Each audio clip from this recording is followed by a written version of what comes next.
we're going to do a very mini Q&A. As in, we've got one question.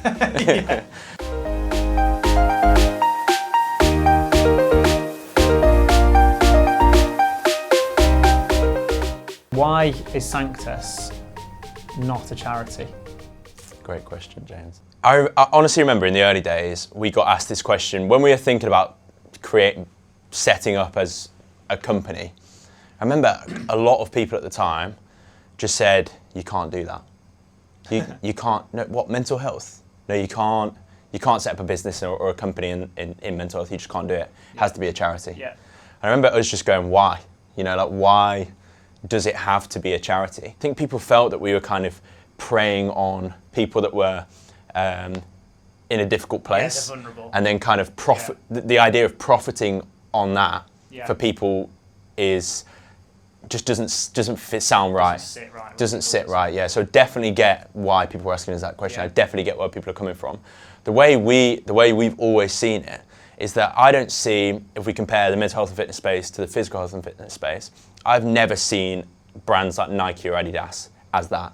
I've never seen them as preying on people that are really unfit or unhealthy. I've just seen them as brands that inspire people and are aspirational and inspire people to make change in their life and get fitter. When we think about the mental health space, there's no one that does that right now. No one that sits in that space of how can we inspire people to work on their mental fitness.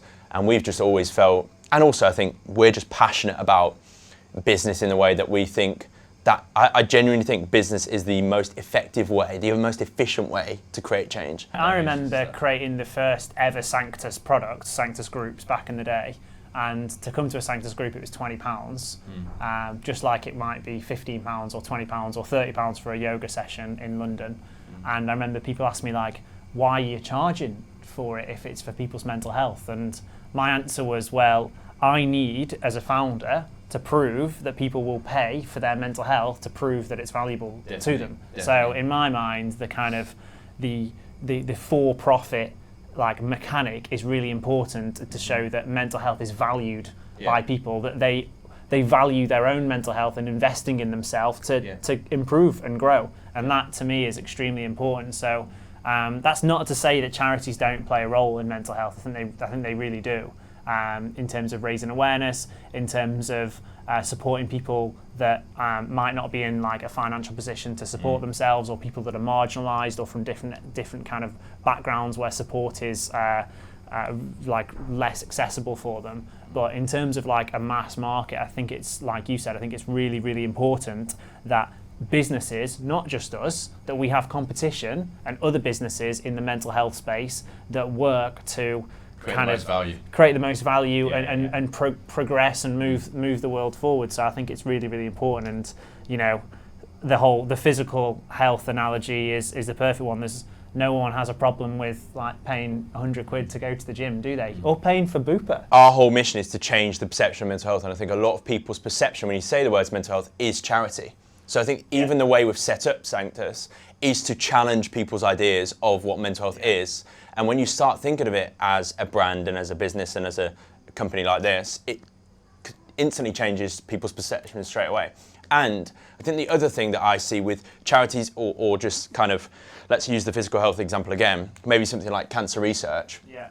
I think for a lot of people that have either suffered with something like that or have a family member or have a connection to that, I think that they can find a way to relate to it. And I think in mental health, a lot of charities that within the mental health sector are focused, maybe it's on suicide prevention, and if you've been kind of associated with or connected to that in some way, you can really connect with it. But if you haven't, it's really hard to connect or relate to mental health. Yeah. It's right now. Like, it comes back to it's not inclusive. It's not that inclusive unless you've been affected in some way at this end of the spectrum, which is a huge part of mental health. But I think there's a huge space where it isn't relatable to a lot of people. It doesn't feel like you can connect with it, and I think that's what we're trying to do. We're trying to make it inclusive. We're trying to make something that is relatable to everybody, and trying to make it normal. So, and I think we felt that this is the only way for us to do it, is to build a brand and a business that does that. We all have mental health, just like we all have physical health, and if we want to improve either our physical or our mental, then there are things that we can do that cost no money at all, but in general there's got to be some sort of value exchange. And in the world that we live in right now, you know, a kind of for-profit business is the best vehicle to make that change. And you know, mental health is one of the biggest problems and opportunities in the world right now. And I think sort of businesses coming together and the kind of the free market coming together to make that change is the only way that we're gonna alleviate so many of the problems that we've got. I mean, you know, the charity sector, the government, they're falling under the weight. Like, they can't keep up. So if anything, like, more businesses, more headspaces, more calms, more Sanctuses to kind of provide spaces for people is exactly what we need. By being a for-profit business, it also means we can reinvest those profits into doing work that is much more impactful and accessible. So, for example, we do that in a really small way right now. So we work with businesses, we make money from working with businesses. With the profit we make from that, we invest into doing campaigns like Life Faker, which reach millions and millions of people and get people to think about the way they use social media differently. And we do free events across London, and hopefully beyond, for people to attend that are completely free. So we already do it, and if Sanctus becomes a 100 million, £1 billion business one day, we will be able to do huge global campaigns and impact work that can help more and more people who may be marginalised and might not be able to access Sanctus in the traditional way. So it's literally like, you know, like you kind of, right now we've got a team of Sanctus coaches, you could call them personal trainers. We run bigger group workshops and events, that's almost like a group gym class. And then we've also got like free Sanctus talks, which is almost like a park run on a Saturday, like a community event.